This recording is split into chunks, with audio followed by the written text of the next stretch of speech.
আপনারা যারা এই পৃথিবীতে খুব খুশিতে রং তামাশাতে চলতেছেন, আমার এই ভাই, আমার সাথে যে ভাই আছে তার বাবাও নেই, মাও নেই এই পৃথিবী। ভাই আপনার বাবা মা নাই? হ্যাঁ, আপনার বাবার জন্য কষ্ট হয় না ভাই? হ্যাঁ, আপনার বাবা না থাকার কারণে আপনার কেমন লাগে ভাই?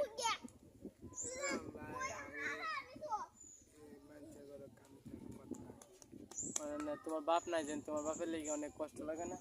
হ্যাঁ, আমারও তো বাপ নেই, আমার খুব খারাপ লাগে। আগে আদর করতো, এখন তো আর আদর করে না, ঠিক না ভাই?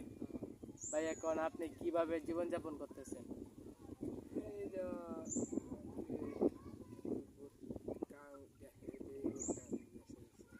সেই পৃথিবীতে আপনার কেউ নাই? হ্যাঁ, আল্লাহ ছাড়া কেউ আছে? আল্লাহ এক আছে না? আল্লাহর প্রতি আপনি ভরসা করেন না? হ্যাঁ, তাহলে ভাই ভালো থাকবেন, ঠিক আছে?